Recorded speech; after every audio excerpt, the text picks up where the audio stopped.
Hi, Dawn. It is such a pleasure to be with you here today. Everybody, this is Dawn Williams, one of our wonderful journey coaches. Hi, Dawn.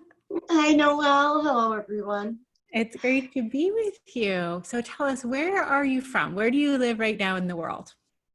I'm pretty far out from Chicago, Okay. west of Chicago, so it's almost a rural area, which I prefer. And I started with you guys. It's been over. I graduated last October, so I think that put me in the April cohort. Ah, So you guys have become like family. It's so nice to have time with you today. awesome. And likewise, it's so good to see your face, hear your voice, all of that good stuff. So You tell too. me about your expertise as a coach. What do you do? What's your area of specialization? I specialize in emotional wellness, and my work is built on the foundation of the principles of positive psychology primarily, but is also influenced by some of the previous theorists. There's a lot of material that helps us understand how things can go wrong, which I find really helpful when I'm listening to a client talk about a specific situation. And I can see, oh, yeah, I read a study about that 15 years ago. But here's how what we've learned about our resilience and our resources and how we can take a look at this from a different perspective. So it helps to have the extra background. But the important thing is that, we all have some similarities and we're all so unique. So being able to listen for those telltale, is it fear? Is it, what's standing in my way? Just really makes a difference. Yeah, and I think you said something really important there about even as we are all such unique snowflakes, there are things that we can all relate to in our shared common humanity. So, Mhm. like fear being something that causes stuckness. How do you see that show up for people? Okay, well, in a lot of ways, for some of us, we are frozen. Hmm. It, we're afraid to, in fact, that was kind of my initial response. I went into quarantine before our state mandated it um, Hmm. because I was afraid. Yeah. This is something we've never been through.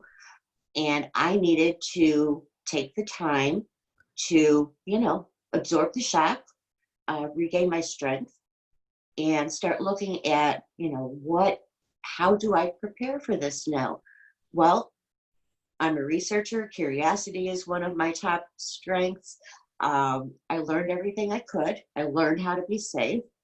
And that fear is valuable because it lets you know that there is a threat to your well being. For other people, denial Hmm. was a way of dealing with it and still is in some areas. So, again, education, someone like that wouldn't come to a coach to talk about this unless it was to voice frustration about, why is everybody freaking out? This is driving me nuts. But, it limits our ability to be fully in the moment. Hmm. So when fear is constantly, even at a low level in the back of your mind, and it's difficult for that not to happen right now, um, it zaps a lot of your energy to try to continue functioning in this world um, without that interfering. Yeah. Yeah. Yeah. And as I was listening to you, I heard a really nice coaching framework and process flow. It was understanding how fear shows up for you, Mhm. understanding that you can use it because it gives you really important messages, and then leaning into your strengths in order to craft a game plan and move yourself forward, moving from that paralyzing experience of thought and emotion and body somatic response to action. Absolutely. And action is such a great antidote to fear. Yeah. Once you've made sure you're safe, that feeling isn't going to go away until, there's going to be a vaccine eventually, but we don't know what the long-term repercussions are. So my perspective is that we're going to be thinking about that on some level. Um, so, how do you get past that? How do you, tell yourself, okay, I've taken action, so I'm not paralyzed anymore. I know there are things I can do to stay safe. And now I need to find some balance. So your life can't be about this threat. It has to be broader. You have to find balance. And one way to do that, when studying with you, I was introduced to Barbara Fredrickson's work. Yes. She is absolutely one of my favorites. And she talks about the benefits of positive emotion. It's not just a preference to feel good rather than bad. Nobody's happy all the time. However, we can alter our state when we choose to by, for example, what things bring you joy? What little things in the moment can you savor? My ever-present cup of coffee, plants. Some people like music. Some people, there you go. Your pets, your relationships. That's part of where our strength comes from. And as we train ourselves to know, we don't have to be stuck in this fear. We can still live a full and very satisfying life as long as we build on those strengths. So those positive emotions kind of give us a stepping stone to move to another level. And so now we're functioning more fully, we're more present, we're experiencing things more intentionally, and we're in a better position to rebuild a life that's a lot healthier than the one most of us have been in for the past few months. Yeah, yeah. And as I was listening to you, what struck me as really important was actually taking the time to center all of those different aspects of being: relationships with other people, relationships with plants, relationships with animals. What do you find contentment from? And bringing into the fore this idea that your lived experience goes on. Exactly. Exactly. People talk about, getting back to normal, or sometimes about the new normal. And however you want to phrase it is fine. But I think the truth we really have to accept, and acceptance is always the first step, is that we will not be going back to the lives we used to know. A lot of things will have changed. Some of them because of our experiences. Having this time when things have slowed down has really allowed a lot of us to, stop spinning and running through our day like hamsters on a wheel, and actually think about how we feel, what we want, what matters. Um, Dr. Paul Wong brings that up too. Meaning therapy is something new that he's developing. Um, there was a seminar about it last week, which I found very eye-opening. He talks about the need for meaning. He emphasizes that suffering is a very normal part of life. It's not avoidable. For example, I will suffer if my partner leaves me or passes away. That suffering is the sign that I had a deep love. Without one, there isn't the other. Mm. And so he made a very strong case for that. Um, what is it that makes suffering possible? It's meaning. And Yes. so now we're working on developing what is the meaning of this new reality? What do we want it to be? And we're in a unique position to begin building in a way we never had in our lifetimes, I don't think. Oh, yeah. Yeah. And, I love Paul Wong, and I'm so glad you bring up his work. So much of what we're seeing with the work and this kind of push towards meaning, some folks are calling positive psychology 2.0. Yes. And there is one of the sequences that I love that always strikes me as so vital to understanding our existence and dovetails on the beautiful example you just gave is that connection to others comes first. That's the cornerstone. Meaning and purpose comes second. Then, from meaning and purpose, we experience happiness in the positive psychology way of contentment and flourishing and a little bit of hedonic fun. And then Yeah. from there, we build success. And so, what you're talking about is turning that theory on its head. And I'm going to pull from the work of Kristen Neff here, where Great. she dives all the way down into the experience of suffering and says, in those moments, we can find commonality with all of humanity, that our suffering is what allows us to actually connect to other humans. And what I'm hearing you say is to even pull that deeper and say, well, my suffering has come from goodness that I have lived. And I love that. That's so Yes. powerful. Yes, it's strong. It's really helped me a lot. I try to share that with my clients when it's appropriate, Ah, in terms of their own lives.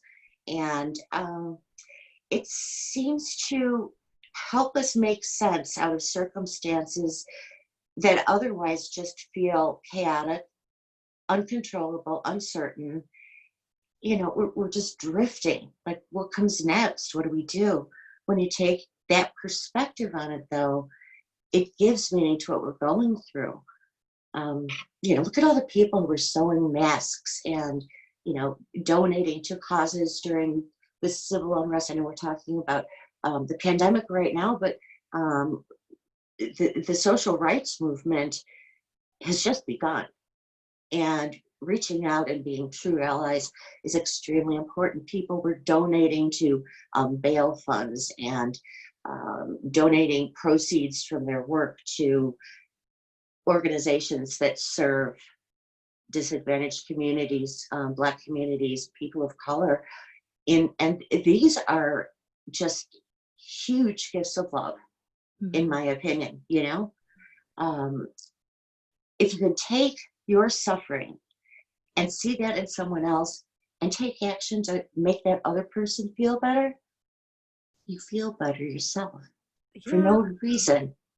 yeah. And I agree. And I think that is probably the most profound opportunity in this time is so much of what we know and love is being shifted and changed. Our proverbial cheese is being moved across the right. board. And then in the wake, if the way that I've been really visualizing it is saying, okay, waves of emotion, of experience, of economy come in and they flow out. And so what does a wave leave in its wake? It's the sand and the shore. And so there's this empty space for us to co-create, to give of ourselves, to be altruistic. And we know that happy people have goals of helping others and friendships. Yes. And so if we kind of combine those and say, well, what does it really mean to center others? What does it really mean to live in a way in which other people matter? I think it could be revolutionary and radical for change in our society. Extremely. And it's very exciting because I am seeing more of that than I have in the past. People reaching out.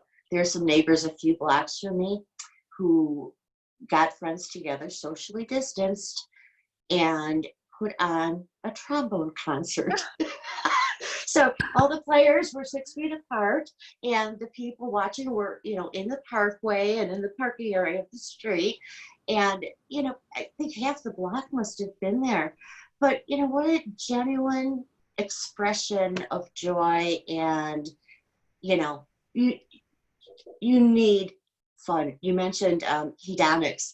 I had never heard that term until I discovered your podcast with John. Yeah. And I thought, yeah, that's incredible. Because when you give yourself a chance to enjoy life, you have more to give others. And it's really important. So that was just, to me, I'll be writing about that. It was a beautiful sight to see these people coming together and supporting each other during a difficult time. Oh, I love that. And I'm going to take Uh, that image with me today as a happy memory to hold on to if I'm feeling blue or I'm reading the news. I'm going to think of your neighbors playing trombones. oh, good. I'm glad I shared that with you, and I'll let them know. Yay! It's a juicy nugget. It's really juicy. You mentioned your writing. Where can people find you? If somebody's listening to you and says, I need Dawn in my life, where can we find you? Okay, at my website, self-powered change, that's powered ed change.com. I also have a Facebook page by the same name, and I am posting blog articles on the blog there. I'm writing for Medium now. I have a YouTube channel being launched in, I think, 2 weeks from now, and, and Wow. a podcast coming out in, what month is it? I'm losing track of time these Well, days. it's now August. It's August. Okay. So the podcast is coming out at the end of August. So Oh, there wow. will be lots of places to find me then. I mean, congratulations on such explosive growth. I Thank you. That's awesome. That's wonderful to hear. I'm so glad you're putting your voice, your knowledge, all of those hours of research that you put in out into the world. That is profound and special.